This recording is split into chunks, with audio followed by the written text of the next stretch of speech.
Kamusta mga Kapinoms TV? Akala mo ba pare-pareho lang ang mga airport sa Pilipinas? Mali ka. May mga airport sa bansa na hindi lang basta daan ng mga pasahero, kundi isang experience na agad simula pa lang ng biyahe mo. May mga airport na parang resort, may mga mala international na design, at meron ding sobrang efficient na mapapaisip ka, nasa Pilipinas pa ba ako? Pero ito ang hindi sinasabi ng karamihan. Hindi lahat ng magaganda ay perfect. Kaya sa video na ito, pag-uusapan natin ang 10 pinakamagandang airport sa Pilipinas at tatalakayin natin ang katotohanan kung bakit sila maganda at kung saan sila may mas mai-improve pa. Handa ka na ba? Simulan na natin. Number 10, Lagindingan Airport. Ang Lagindingan Airport ay nagsisilbing pangunahing gateway ng Northern Mindanao, partikular para sa Cagayan de Oro at Iligan. Binuksan ito noong 2013 bilang kapalit ng lumang Lumbia Airport at mula noon ay naging simbolo na ito ng modernisasyon sa rehiyon. Isa sa pinakakapansin-pansin dito ay ang malawak nitong glass windows na nagbibigay ng natural lighting sa buong terminal, isang feature na hindi lang maganda sa mata, kundi nakakatulong din sa energy efficiency. Ayon sa Department of Transportation, idinisenyo ang airport na ito para maging mas maayos ang daloy ng pasahero kumpara sa masiksik na hubs tulad ng NAIA. Bukod sa aesthetics, standout din ang airport na ito sa operational efficiency. Hindi ka makakaranas na matinding siksikan dito at mabilis ang proseso mula check-in hanggang boarding. Isa ito sa mga dahilan kung bakit madalas itong purihin sa traveler reviews. Ang terminal ay kaya mag-accommodate ng humigit kumulang 1.6 million passengers annually at patuloy itong ina-upgrade para mas mapabuti pa ang serbisyo. Ang simpleng layout nito ay sinadya upang maging intuitive, kahit first-time traveler ay hindi maliligaw. Gayunpaman, hindi perpekto ang Lagindingan Airport. Isa sa mga pangunahing reklamo ay ang limitadong dining at retail options na medyo nakakabitin lalo na sa mga long wait times. Bukod dito, ang lokasyon nito ay medyo malayo. Umaabot ng halos 45 minutes hanggang 1 oras ang biyahe mula Cagayan de Oro City proper. Sa kabila nito, nananatiling itong isa sa mga pinakamaayos at pinaka-organized na airport sa bansa. Number 9, General Santos International Airport. Ang General Santos International Airport ay isa sa mga pinakamalalaking airport sa Mindanao at kamakailan ay sumailalim sa malawakang rehabilitasyon. Kilala rin bilang gateway ng tuna capital of the Philippines, ang airport na ito ay sumasalamin sa mabilis na paglago ng ekonomiya sa rehiyon ng Sorsogon. Matapos ang upgrades, naging mas moderno ang fakad at mas pinalawak ang terminal, isang malaking hakbang mula sa dati nitong mas simpleng itsura. Isa sa pinakapinagbuti dito ay ang departure area at boarding bridges na ngayon ay mas komportable at mas passenger-friendly.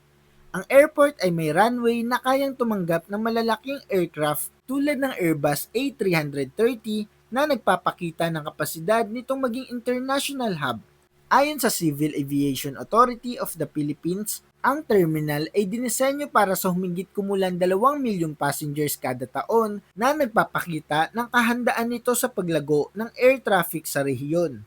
Pero kahit international ang pangalan nito, nananatiling limitado ang direct international flights. Karamihan sa mga biyahero ay kailangan pa rin dumaan sa Maynila o Cebu para sa international connections. Ito ang isa sa pinakamalaking drawback ng airport na ito. Gayunpaman, sa aspeto ng infrastructure at modernization, malinaw na isa ito sa mga pinaka-improved at pinaka-promising na airport sa Pilipinas ngayon. Number 8, Puerto Princesa International Airport. Matatagpuan sa puso ng Palawan, ang Puerto Princesa International Airport ay kilala bilang Green Gateway ng isla. Binuksan ang bagong terminal nito noong 2017 at agad itong nakilala dahil sa kakaibang disenyo na hango sa isang bangka o barko na sumasalamin sa maritime culture ng Palawan. Ang paggamit ng steel at glass ay nagbibigay ng modernong feel habang ang overall structure ay nagbibigay ng tropical island vibe. Hindi lang sa itsura bumabawi ang airport na ito. Kilala rin ito sa kalinisan at maayos na air conditioning system na mahalaga lalo na sa mainit na klima ng Palawan. Ayon sa tourism data, milyong-milyong turista ang dumadaan dito taon-taon dahil sa sikat na underground river, isang UNESCO World Heritage Site. Dahil dito, sinigurado ng gobyerno na ang airport ay kayang mag-handle ng mataas na volume ng tourist habang pinapanatili ang magandang experience. Sa kabila ng modernong disenyo ay may mas mai-improve pa ito. Isa sa mga madalas ireklamo ay ang kakulangan ng entertainment options at lounges, lalo na para sa mga pasaherong may mahahabang layover. Gayunpaman, para sa isang airport sa probinsya, ang PPS ay isa sa pinaka-visually impressive at well-maintained sa buong bansa. Number 7. Siargao Airport. Ang Siargao Airport o Sayak Airport ay isang perpektong halimbawa ng airport na hindi kailangan maging engrande para maging maganda. Sa halip na glass scraper look, pinili nito ang rustic at tropical design na agad nagbibigay ng relax at vacation-ready na pakiramdam sa mga pasahero. Ito ang first impression ng maraming turista na bumibisita sa kilalang surfing capital of the Philippines. Sa kabila ng maliit nitong sukat, mahusay ang airport sa pag-handle ng dumaraming turista. Dahil sa tourism boom ng Siargao, nagkaroon ito ng upgrades upang mapabuti ang passenger flow at serbisyo. Ang paggamit ng local materials at open-air design ay nagbibigay ng kakaibang charm na bihira mong makita sa ibang airport. Para kang dumating sa isang resort kaysa sa isang transport hub. Ngunit may limitasyon pa rin ito, lalo na sa runway capacity. Dahil hindi ito kayang tumanggap ng malalaking jet aircraft, turboprop planes lamang ang karaniwang ginagamit. Resulta nito ay mas mahal na airfare kumpara sa ibang destinasyon. Sa kabila nito, nananatili itong isa sa pinaka-unique at pinaka-charming na airport sa bansa. Number 6. Davao International Airport. Ang Francisco Bangoy International Airport o mas kilala bilang Davao International Airport ang pinaka-busy na airport sa Mindanao. May kapasidad itong humawak ng higit sa 4 million passengers kada taon at nagsisilbi itong pangunahing gateway ng Southern Philippines. Isa sa mga pinakapinupuri dito ay ang mahigpit na seguridad at disiplina na sumasalamin sa reputasyon ng Davao City bilang isa sa mga pinaka-organized na lungsod sa bansa. Kamakailan, sumailalim ang airport sa ilang upgrades, kabilang ang runway improvements at lighting systems para sa mas ligtas na night operations. Malawak ang espasyo nito at hindi ito kasing siksikan kumpara sa NAIA, kaya mas komportable ang travel experience. Marami ring domestic at international flights ang available na nagbibigay ng flexibility sa mga pasahero. Gayunpaman, ang pinakakapansin-pansing mai-improve pa dito ay ang outdated interior design. Bagamat functional at malinis, kulang ito sa modern aesthetic na makikita sa mas mga bagong airport tulad ng Clark o Cebu. Marami ang nagsasabing kailangan na nito ng renovation upang mapantayan ang world-class standards. Sa kabila nito, nananatili itong isa sa pinaka-reliable at pinaka-efficient na airport sa Pilipinas. Number 5. Iloilo International Airport. Ang Iloilo International Airport ay matagal nang kinikilala bilang isa sa mga pinakamalinis at pinaka-organized na airport sa bansa. Binuksan noong 2007 bilang kapalit ng Mandurriao Airport. Ito ay isa sa mga unang modern airport sa labas ng Metro Manila. Sa unang tingin pa lang, mapapansin na ang well-maintained na landscape at manicured lawns sa paligid nito. Isang indikasyon ng disiplina at consistent maintenance na ipinapatupad dito. Sa loob naman, kapansin-pansin ang simple ngunit eleganteng disenyo. Hindi ito over the top, pero malinaw na pinag-isipan ang layout para sa madaling navigation. Ayon sa Civil Aviation Authority of the Philippines, ang airport ay may kapasidad na humawak ng humigit kumulang 2.8 million passengers annually at kilala ito sa pagiging efficient. Mabilis ang check-in, maayos ang pila at bihira ang congestion. Maraming travelers ang nagsasabing ito ang isa sa pinaka-stress-free na airport experiences sa Pilipinas. Gayunpaman, ang pangunahing limitasyon nito ay ang kakulangan ng direct international flights. Bagamat may ilang international routes, hindi pa rin ito kasing busy ng Cebu o Clark. Dahil dito, mas nagmumukha itong isang napakagandang domestic airport kaysa sa isang full-fledged international hub.